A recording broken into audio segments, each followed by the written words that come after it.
আসসালামু আলাইকুম শিক্ষার্থী বন্ধুরা, আশা করি তোমরা সবাই ভালো আছো।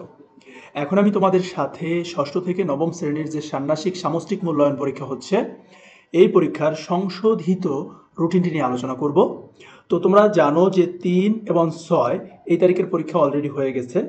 তোমাদের পরবর্তী পরীক্ষাটি হচ্ছে ১০ তারিখে। তো ১০ তারিখে তোমাদের আছে কি ষষ্ঠ শ্রেণী গণিত, আর তোমার সপ্তম শ্রেণীর বাংলা, অষ্টম শ্রেণীর ধর্ম, নবম শ্রেণীর জীবন ও জীবিকা। ১৫ তারিখে, ১০ তারিখের পরে ১৫ তারিখে তোমাদের এক্সাম। তার মানে এখানে কিন্তু ১৩ তারিখে একটা এক্সাম ছিল, সেটা কিন্তু ক্যান্সেল হয়েছে, তোমরা জানো নিশ্চয়ই। তো ১৫ তারিখে পরবর্তী এক্সাম, ষষ্ঠ শ্রেণী ইতিহাস ও সমাজবিজ্ঞান, সপ্তম শ্রেণী গণিত, অষ্টম শ্রেণী হচ্ছে তোমার বাংলা, আর নবম শ্রেণী ধর্ম। একইভাবে ২০ তারিখ তারপরে ডিজিটাল প্রযুক্তি, বিজ্ঞান, ইংরেজি এবং শিল্প সংস্কৃতি। ২২ তারিখে জীবন জীবিকা, ইতিহাস, সমাজবিজ্ঞান, গণিত এবং বাংলা ক্লাস অনুযায়ী দেওয়া আছে। তারপর হচ্ছে ২২ পরবর্তীতে তোমার ২৪ তারিখ স্বাস্থ্য সুরক্ষা, ডিজিটাল প্রযুক্তি, বিজ্ঞান এবং ইংরেজি। ২৭ তারিখ হচ্ছে ধর্ম, জীবন জীবিকা, ইতিহাস, সমাজবিজ্ঞান এবং গণিত। ৩০ তারিখ হচ্ছে শিল্প সংস্কৃতি, স্বাস্থ্য সুরক্ষা, ডিজিটাল প্রযুক্তি এবং বিজ্ঞান, অর্থাৎ ক্লাস অনুযায়ী কিন্তু এখানে উল্লেখ করা আছে।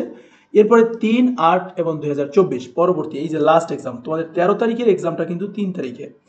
তো ষষ্ঠ শ্রেণী বিজ্ঞান, সপ্তম শ্রেণী ইংরেজি, অষ্টম শ্রেণী শিল্প সংস্কৃতি এবং নবম শ্রেণী স্বাস্থ্য সুরক্ষা।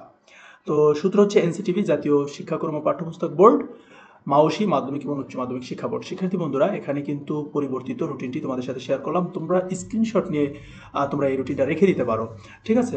আর তোমাদের যদি কোনো কোশ্চেন থাকে তাহলে অবশ্যই কমেন্ট বক্সে জানাবে। আর এর পরবর্তীতে তোমরা কোন সাবজেক্ট এর হচ্ছে পড়াশোনা পেতে চাও সেটা কমেন্টসের মাধ্যমে জানিয়ে দিও। সবাই ভালো থাকবে। টিচিং রুম চ্যানেলটিকে সবাই সাবস্ক্রাইব করে রাখবে। আল্লাহ হাফেজ।